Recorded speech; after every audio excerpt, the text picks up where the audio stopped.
What's up, everybody? Welcome back to another video. Today we are going to talk about one of my all-time favorite games growing up. Whoa, that picture is very blurry, but that's okay. I hope you guys can see at least what's in there.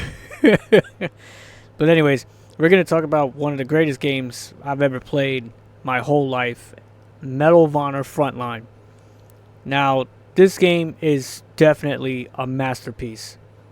Okay, like there's without a doubt that this game was well thought of, well put together, and just beautifully done. Like, they paid attention to so much reality of World War II and put it into this video game and made it so, I mean, for the time being, back then.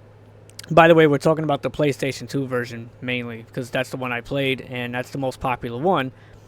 I don't want to talk about the remastered version because that doesn't really capture the originality of the game. But anyways, back to what I was saying.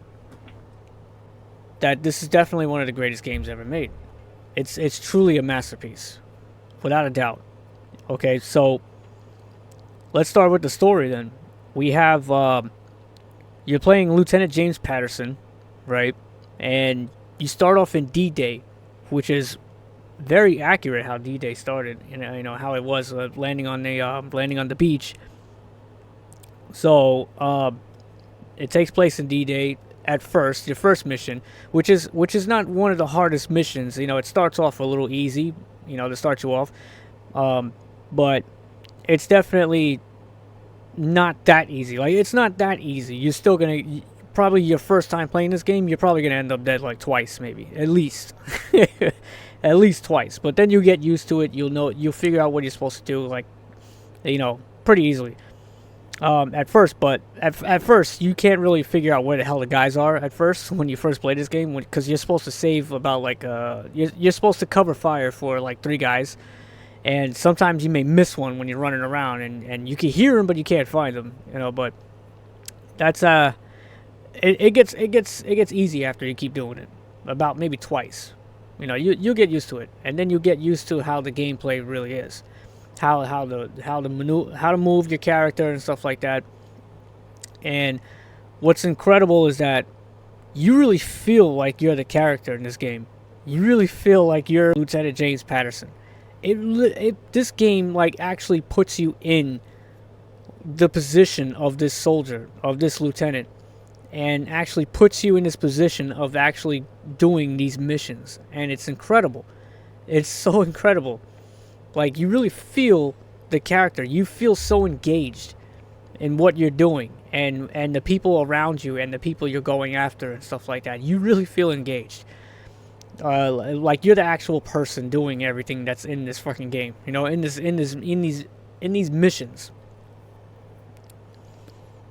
So the main character, Lieutenant James Patterson, is definitely one of the greatest characters ever made for a game. Like, he has to be one of the coolest. Like it's like playing Master Chief, but in a World War II version, kind of. You know what I'm saying? Like,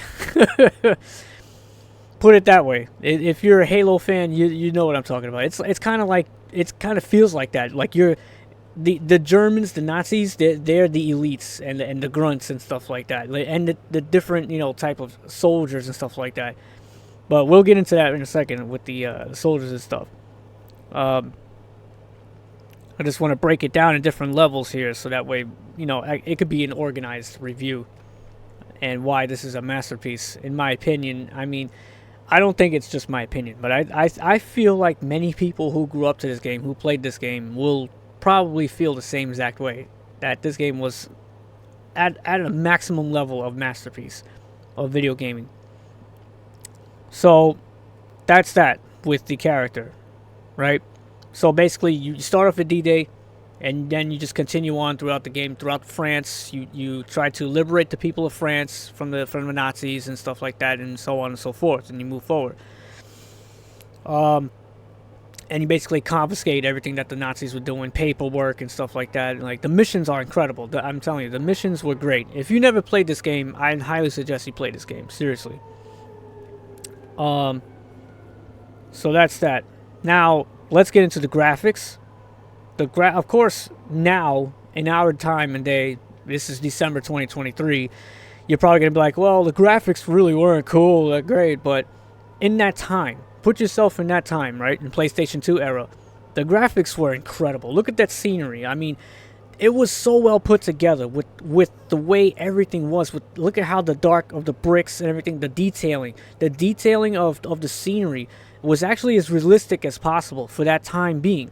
Because you take pictures, photographs, right? You take photographs and old videos, right, of World War II, and these specific areas that have the same looks. It looks very similar. It like they got that down packed.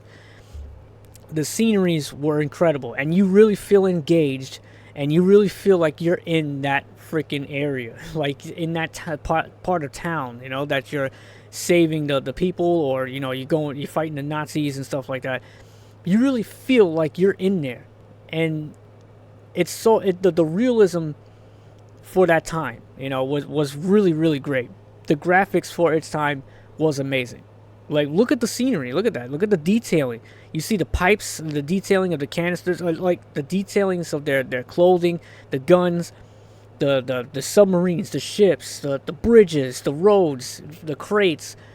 Everything was well detailed for its time. And it's incredible. And it's actually what was really existing back then. Like the real vehicles and how they looked and everything. The real architecture of the buildings.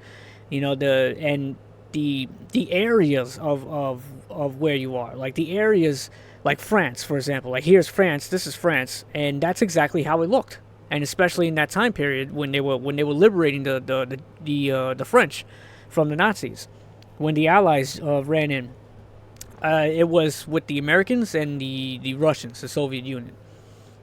So that's that. The graphics for its time was incredible. Like, you really feel like you're in those areas.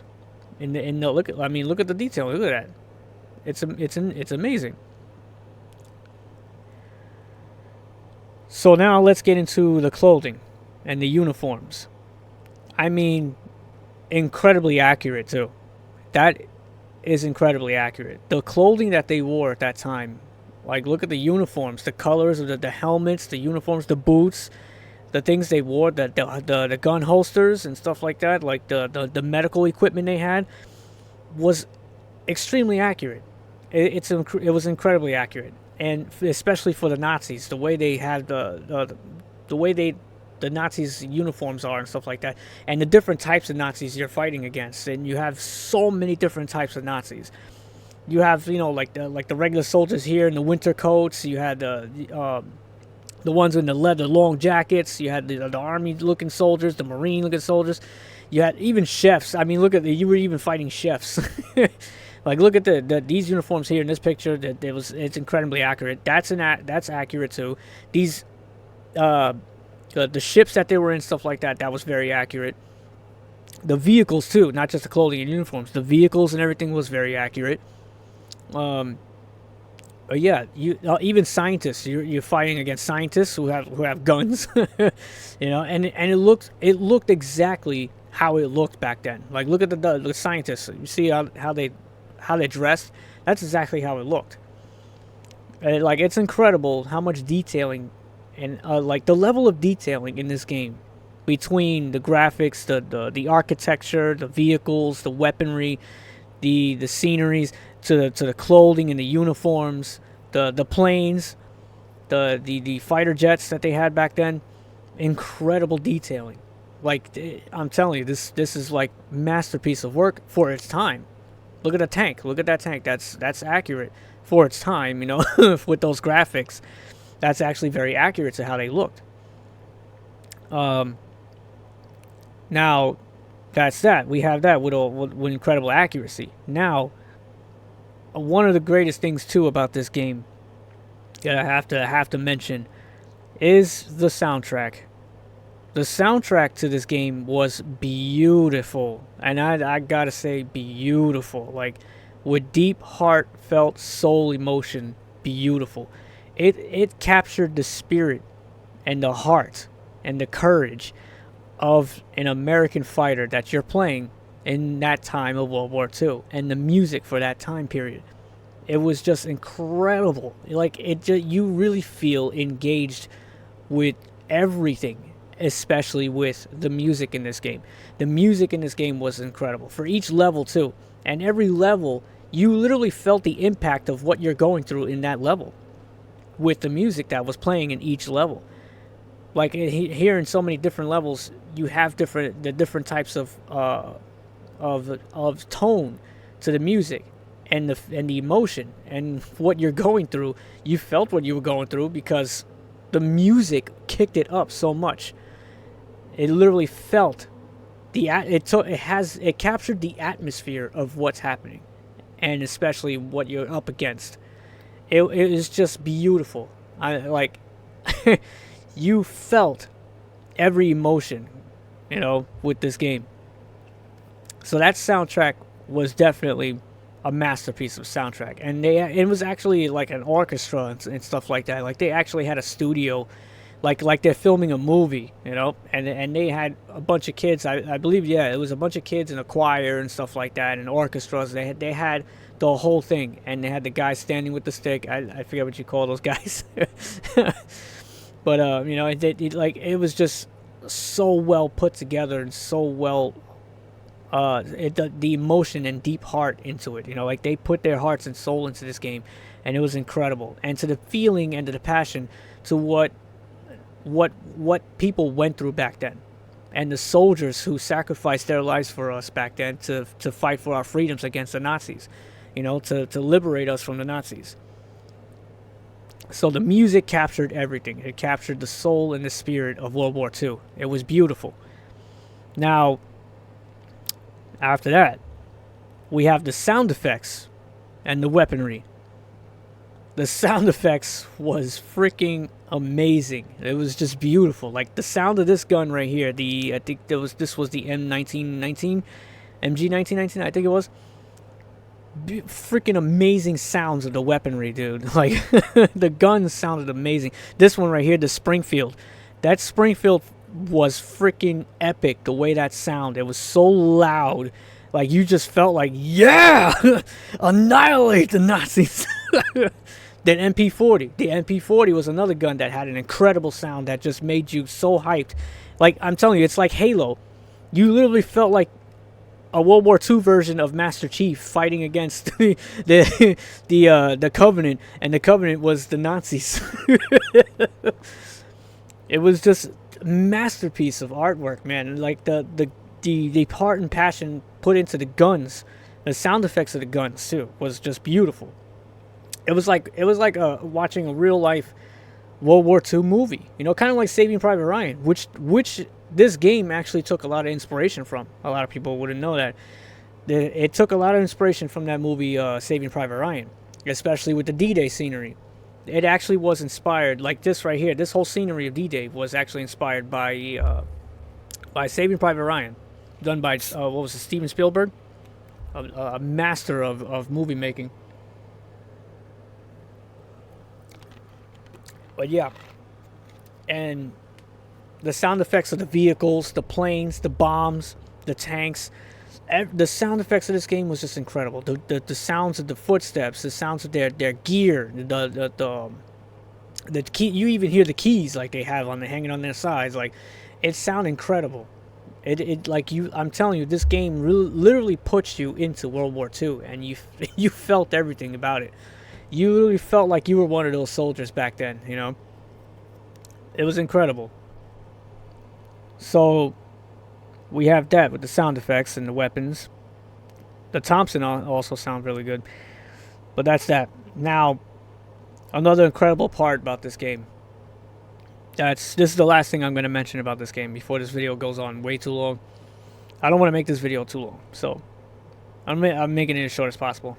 Just to relate and get everybody understanding what I'm talking about in a short period of time.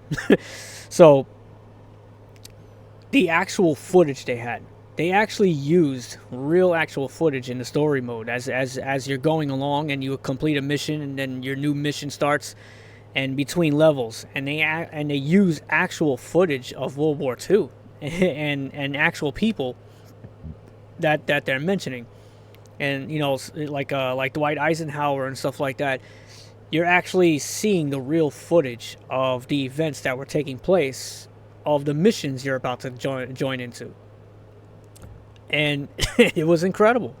Like that, I have a feeling that might be that might have been like top secret video footage that they had for a very long time, that the government held for a very long time after World War II, and then they finally decided to let some be released and used in this video game, because a lot of the footage that was used in this video game when I first played it, I had no idea where that came from. I was like, where are they getting this footage from? I've never seen this before, because I've seen a lot of stuff of World War II growing up since I was a kid, and seeing movies about World War II. For some reason, I always had a deep passion and fascination with World War II. I don't know why, but a lot of people think I'm weird for that, but I have a serious fascination with World War II for some reason. I always feel like I want to be engaged in World War II. Like everything about World War II, I just want to know more about it and just know more of what happened and know more about what the Nazis were up to and why, and the stuff that our allies went through to stop them, and things like that.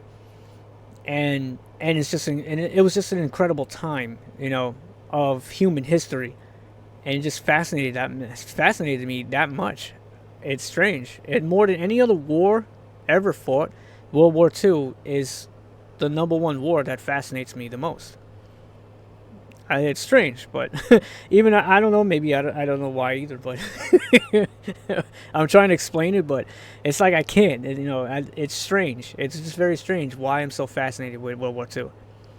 I always want to feel like I was engaged in World War II, going up against Nazis. Maybe that's what it is. Maybe I just want to fight Nazis.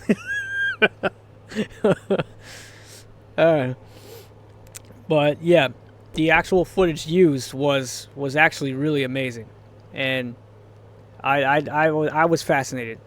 I couldn't believe they actually used real footage for this game. So, and that's what made it feel more realistic, because as you're going through the missions, you're actually feeling what you're going through, and you're feeling the missions, because now you had the real footage involved, and it was fantastic.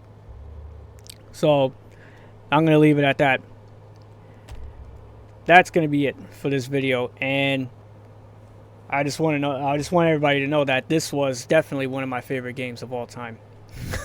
Definitely. I played this game so many times growing up. Like, I literally replayed it over and over. I swear it had to be like 50 times I played this game over and over again. That's how great it was. I felt like I was playing in a movie, It was fantastic. But yeah. So that's going to be it for this video. Do you think it was an awesome game? What do you think? Do you love World War II like I do?